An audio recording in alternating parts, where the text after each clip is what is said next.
Salut les wargolfers, donc de nouveau en compagnie de Flo. Aujourd'hui, on va voir la fameuse compression de balle. Oui. Et déjà, à quoi est-elle due? Peux-tu nous l'expliquer?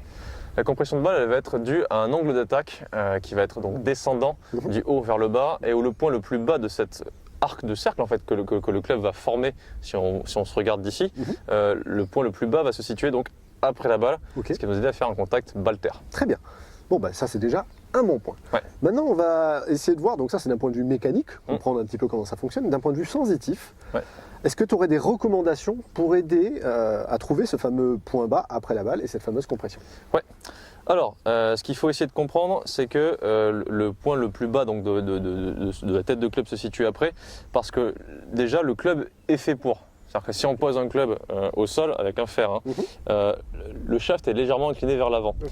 Ce qui veut dire qu'en réalité, si on le met si on le met vertical, c'est-à-dire après la balle, là c'est le point le plus bas. D'accord. C'est-à-dire que si on respecte l'angle du shaft qu'on a au départ, si on le pose, le point le plus bas devrait se retrouver normalement à peu près au niveau du grip. D'accord. Donc, Donc c'est aussi ici. pour ça Voilà. que l'on préconise quand même aux gens d'avoir plutôt les golfeurs avec les mains un peu en avant. finalement. Exactement. C'est-à-dire que déjà de base, dans votre manière de vous agencer devant la balle, vérifiez le fait que vous respectiez le club, c'est-à-dire avec un club qui est placé vers l'avant. Ok. Donc ça c'est du setup, c'est même pas du sensitif. Si on veut parler de sensitif, ce qu'il faut comprendre, c'est que pour réussir à respecter ça, il faut créer ce qu'on appelle du retard, Ok. donc le fameux retard.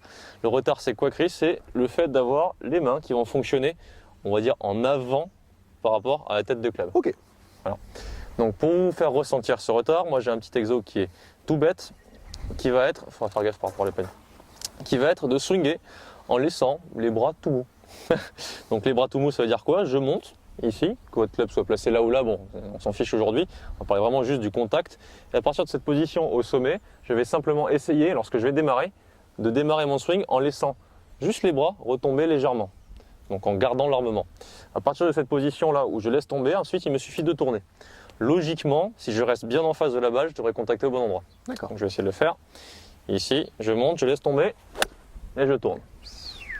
Donc le contact, si on avait regardé vraiment de très très proche, c'est fait donc sur la balle. Et ensuite le divot est venu se prolonger jusqu'à mon pied gauche. Donc un divot d'à peu près une quinzaine de centimètres ou une vingtaine de centimètres. Voilà. Oui, parce que les divots, c'est après la balle, pas avant. Ouais, hein. sinon ça s'appelle des grosses grattes. Exactement. Chris. Bon, bah, c'est pas mal. Comment tu ferais toi? Alors moi, je vais parler plutôt pour le visuel. Ouais. Puisque moi, je suis quelqu'un qui a besoin d'avoir beaucoup d'images et ça me parle justement ce que tu me dis. Parce qu'en termes de sensations, ça me parle, mais c'est surtout visuellement, le fait que le club vienne arracher de l'herbe après, ça m'aide. Ouais. Alors, je vais te piquer le club du coup. Je pensais que tu allais taper avec un stick. C'est plus compliqué. Alors, moi, j'ai plutôt tendance à me dire, je sais pas trop ce que je fais avec le club. Par contre, je vois ce que je vois. Donc ça, c'est l'avantage. Jusque là tout va bien.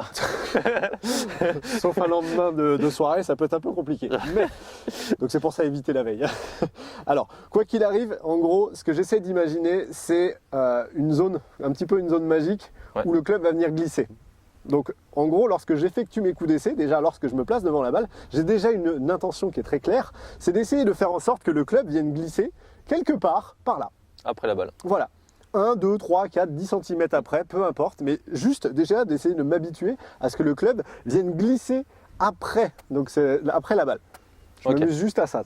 D'ailleurs, quand on remarque, si tu le refais, vas-y, arrête-toi là, tac, tiens, les mains sont en avant. Intéressant, c'est bizarre. C'est une marrant, autre façon ça, de l'amener, mais c'est aussi le truc. Et en termes de perception et visuellement, j'ai l'impression d'être devant la balle au moment où je vais frapper. D'accord. Donc, en gros, j'ai pas peur d'aller à droite, ça c'est pas un problème, ça va même me permettre de prendre de l'élan. Mais lorsque je vais venir descendre, je vais juste essayer de me sentir juste devant la balle Ok.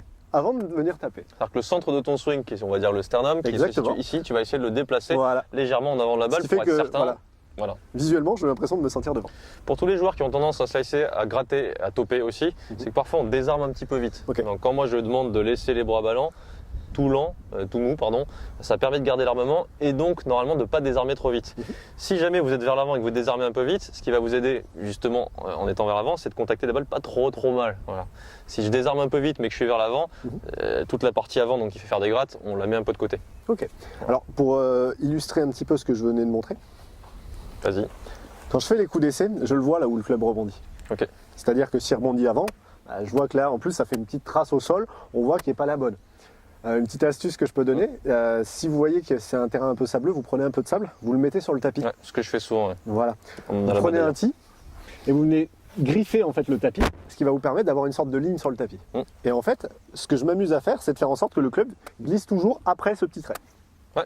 Vous pouvez enchaîner derrière les petits mouvements comme ça pour Exactement. comprendre la coordination qu'il faut mettre en place C'est ça. pour réussir à toucher au bon endroit. C'est ça. Vous touchez trop tôt, au bout d'un moment, vous vous mettez à faire en sorte de d'une manière d'une autre, sans trop penser, mais juste visuellement, C'est à ça. toucher au bon endroit. Donc quand je fais mes coups d'essai, je le fais glisser devant. Voilà. Ok. Allez, vas-y, fais-nous ta gratte. Allez, c'est cadeau. Oh, good C'est ce shot. qu'on appelle un trait. Voilà. Bon, on espère que cette vidéo... On va la refaire. Putain, j'avais oublié que c'était aussi chiant. On espère que cette vidéo vous a plu, que vous avez pris quelques petites infos entre le fait de désarmer un peu plus tard, de visuellement regarder au bon endroit déjà avant de taper la balle, et pas forcément regarder la balle. Si jamais ça vous a plu, dites-le nous en commentaire. Vous pouvez partager cette vidéo, vous pouvez vous abonner, activer la cloche des notifications pour recevoir toutes nos nouvelles vidéos, C'est ça. puis télécharger l'application War of Golf. Exact. On se retrouve très vite. Pour une prochaine vidéo. À plus. Ciao, ciao tout le monde.